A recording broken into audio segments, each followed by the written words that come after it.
This is a Saturday Morning TVLog from Big D's Entertainment Rankings and Reviews. Welcome to another Saturday Morning TVLog, and this time around it's the Red Hand Gang, brought to us by D'Angelo Bullock Allen Productions.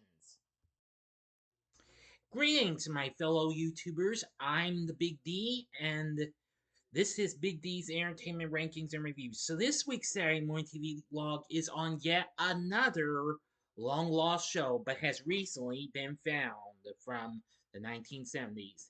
It's The Red Hand Gang, a live-action Saturday morning show that originally premiered on NBC on September 10th, 1977.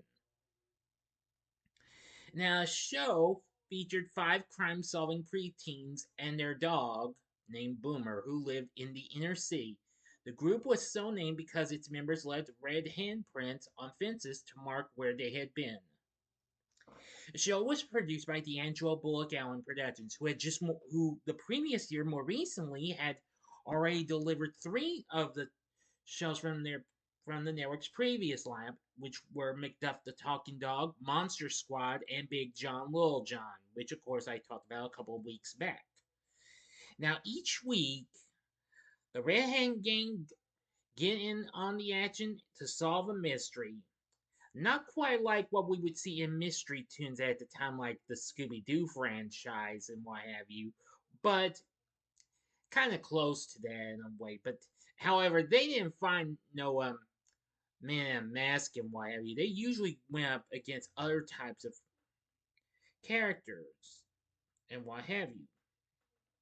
Now, the five members of the Red Hand Gang include Frankie, who is the unofficial leader of the group and is the eldest in the group, Doc, who is the smart member of the group, Joanne, the tomboy of the group, JR, the athletic member of the group, and Lil Bill, the junior member of the group, and Frankie's kid brother. Now, the episodes of the series, unlike those of other Saturday morning shows, were grouped into multiple shows. This show, unfortunately, only ran for a short limit than any other show. Even their more recent McDuff the Talking Dog, with only an overall total of 12 episodes produced and aired. The first,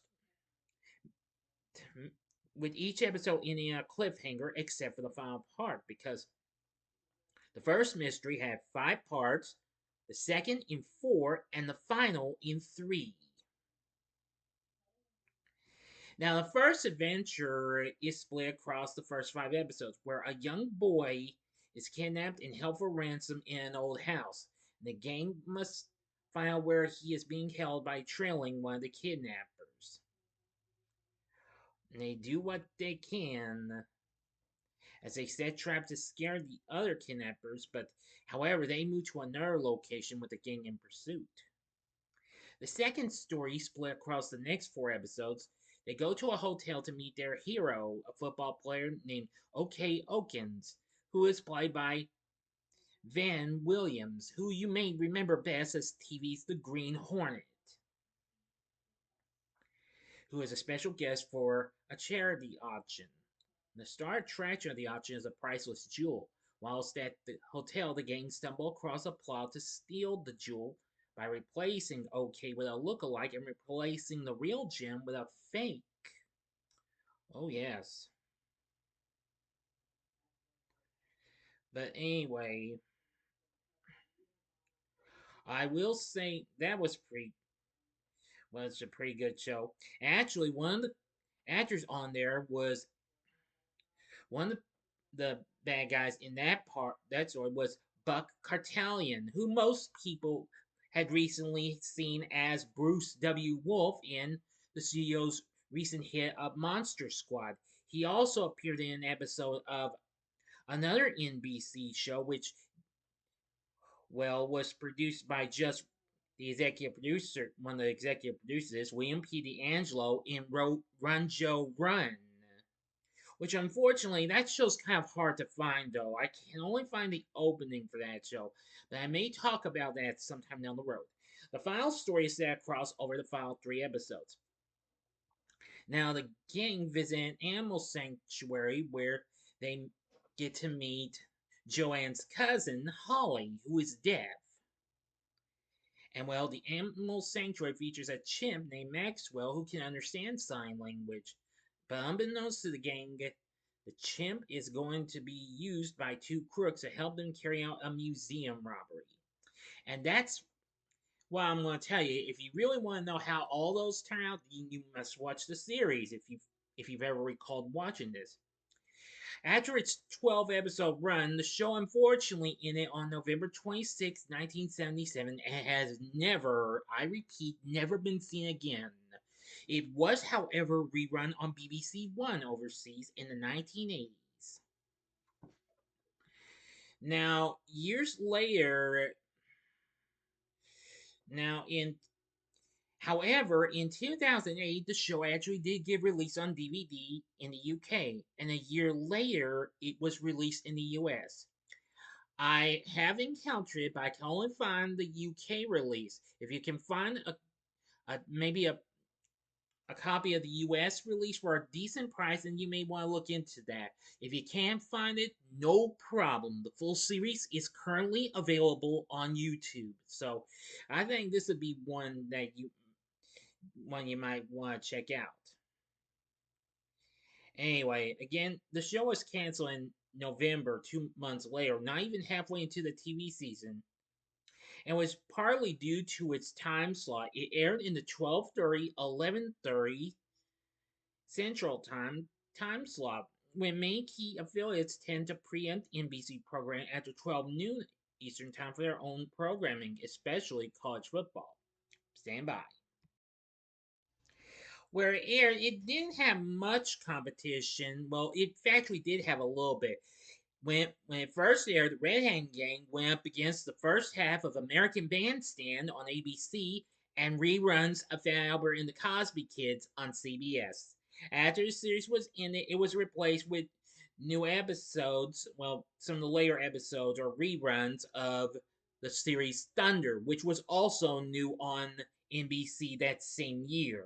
So, but now, of course, you can find the series on DVD. If you can find for a decent price, then check out. I mean, if you're into maybe young sleuths and what have you, that solve mysteries and what have you, or maybe something that came out like maybe if you're a fan of the Encyclopedia Brown book series or the later TV series, and I think you'll enjoy it, then this would be worth looking into. Or maybe something like Ghostwriter, that would be worth that. You know what I'm saying?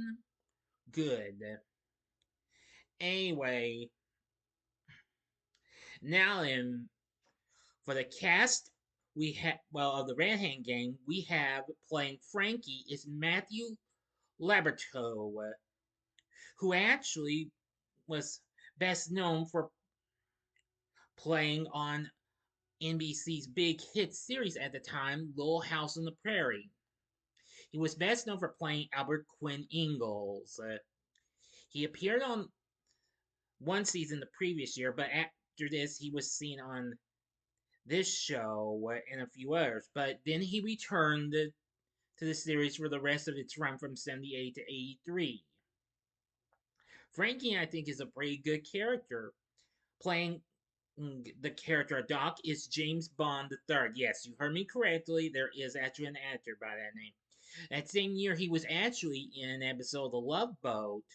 He also went on to appear in episodes of The Waltons, Wonder Woman, Vegas, and the later NBC show that would be coming up there, BJ and the Bear. For the rest of the cast, we have J.R. Miller as J.R., Jolie Newman as Joanne, and Johnny Brogna as Lil Bill. Yes. So, anyway, and I feel like after watching this show, this wouldn't take too long to watch. I mean, with just a mere 12 episodes, you could have this series done in no time. I think you'll really like this show. Stand by again. Sorry. But anyway, another thing about this show is that it had kind of a cheerful la la la la la bit in the theme song. It's a cheerful little number. You hear that la la la la La la. You know, look that up if you want to check that. Go into that before you go into the show. It's a pretty good tune, but it ends with a more epic, dramatic closing theme for the closing credits. So now you should know about this, that, and what have you. But even so, I think this is worth looking into. Again, if you're into stuff like maybe Encyclopedia Brown or maybe Ghostwriter or stuff like that, and you never knew about this show, then this is a show you may want to look into. The Red Hand Gang is, again, as I've said before already, it's a very underrated show, but it has great characters. I think you'll really like it if you give it a shot. Here's a look at the characters. Here's a shot of the actual game. From left to right, we have Doc, Lil Bill, Joanne, Frankie, and Sam. Right there is JR. Now you see who the Red Hen Gang really are, so that way you'll know who they are when you see the show. Well, now this would make it the third of those series that D'Angelo had worked on, plus with Bullock and Allen, since I had already watched Big John, Little John, and Monster Squad. Those are both pretty underrated shows, and this one also ranks up there. I really think this show is worth looking into. This should have a few more episodes, but unfortunately it didn't. It just didn't have what it took. Oh yeah, in the first 5 episodes, one of the bad guys is actually played by James Hampton. You may know him of the Doris Day Show and F Troop, and of course later he would play Scott Howard's dad in Teen Wolf. So anyway, I got to say the Red Hand Gang is really an underrated show, and I think this is worth looking into. Definitely. So check the show out. If you can't find the DVD for a good price and what have you, it might be tough to find a copy of it on Amazon, but you can try eBay maybe. Maybe Etsy has it. You never can tell. But anyway, if you can't find it, then find the full series on YouTube. That'll be your best chance. So, what did you think of the Red Hand Gang? Did you ever see this show before? Or if, well, long ago, but if you haven't, then check out. But if you've seen it, tell me what you thought about in the comment section below. If you like this video, click the like button, click, well, subscribe, click the bell for notifications, and be a part of the Big D Nation. Continue to help support my channel, and you know the rest. And join me later tonight when I bring to you a spoiler-free review of the new sci-fi film called Project Hail Mary, and also expect an out-of-theater reaction as well. So if you like this, check out some of these other shows. Here are the 2 shows I mentioned from D'Angelo Bullock and now I talked about. In the upper left-hand corner, you can check out my Saturday Morning TVLog on Monster Squad. The upper right-hand corner is the Saturday Morning TVLog on Big John, Little John that I did a couple weeks back. Or if you would like maybe some other something else, you can check out the Saturday Morning TVLog special I did on another Bullock and Allen production in Macduff the Talking Dog, which I also did along with the NBC produced Mugsy from the previous year as well. They're all from the previous year in 1976. And the bottom right hand corner is the button you can click to subscribe if you like rankings and reviews on movies, TV, music, video games, etc., as well as the Saturday Morning TV Log. Then I'm your guy. Thanks for watching, and next week's Saturday Morning TV Log is Young Robin Hood. So until next time, I'm the Big D saying see ya.